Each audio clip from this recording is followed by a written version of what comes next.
Oh man, transmission shifts so good.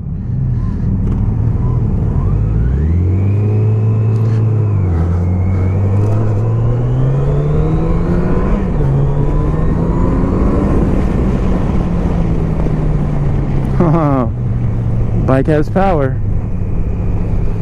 Hello YouTube, this is I, Rhino Dan, mixing it up. This is my 50th take on this video, which is kind of crazy because this is like my favorite bike of the demo day. This bike was fantastic. This is the FJR. Love this bike. The moment I sat on it, it was fantastic. It was great. Felt comfortable. And it was something that I wasn't sure if I was going to test ride or not. The guy who set me up said it was going to be heavy. A lot of people didn't want to ride it because it's heavy. It's a 1300 and it's a sport touring bike. Now, if you've been watching my YouTube channel for a little bit, you know I do ride Harleys and whatever I can get my hands on. I'm not a Harley fan. It's just that it's not something that I particularly enjoy riding as Harleys. It's not that they're bad bikes, it's just something I don't like to ride. And I'm not trying to tell people who do ride Harleys that they're bad bikes, it's just that it's not my tempo.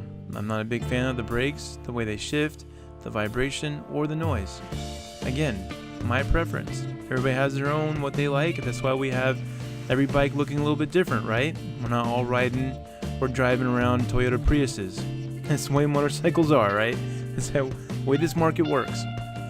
Alright, so moving on. The things about this motorcycle that really caught my attention from the jump was the brakes. The brakes in this bike were fantastic. I felt like I had total control, and it was very crisp braking. Transmission, extremely smooth, very joyful to shift. Loved it. The engine in this motorcycle, very refined, had a nice linear power band that was predictable and a joy just to go through the gears.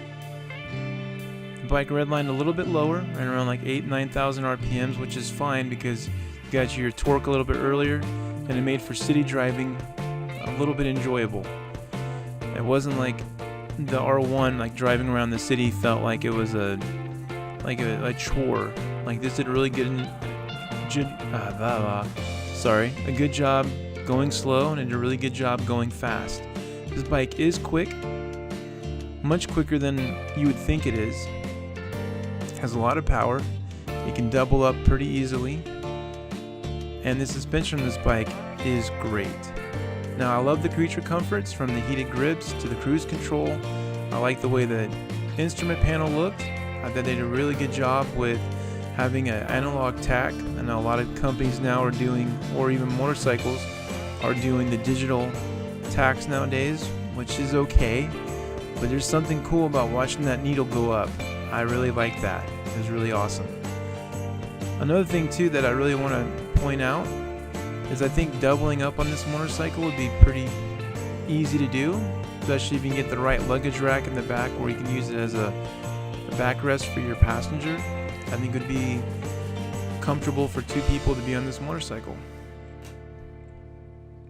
which is something that I really in particular want, because as an R3 owner, doing 200 or 300 miles in a day is so much work, and by the time I get home I'm exhausted and I don't want to ride a bike for another week because I'm hurting in weird places. My hips hurt or my knees hurt because I'm cramped. You know, I'm 6'3", I'm 300 pounds, and the R3 will do 300 miles, 400 miles in a day, no problem, without breaking a sweat, but it's not good for me as the rider.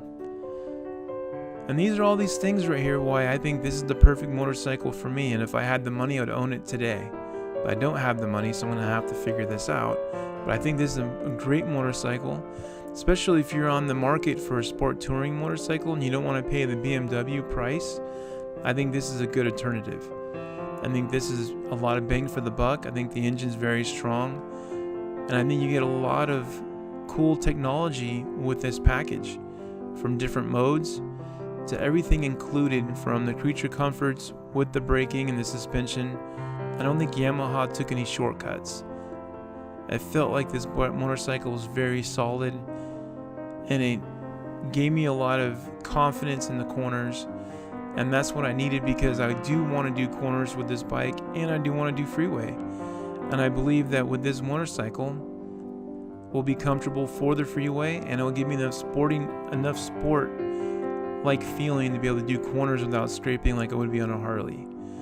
Alright, my name is Reno Dan. Please like and subscribe if you enjoyed this video. Have a nice day.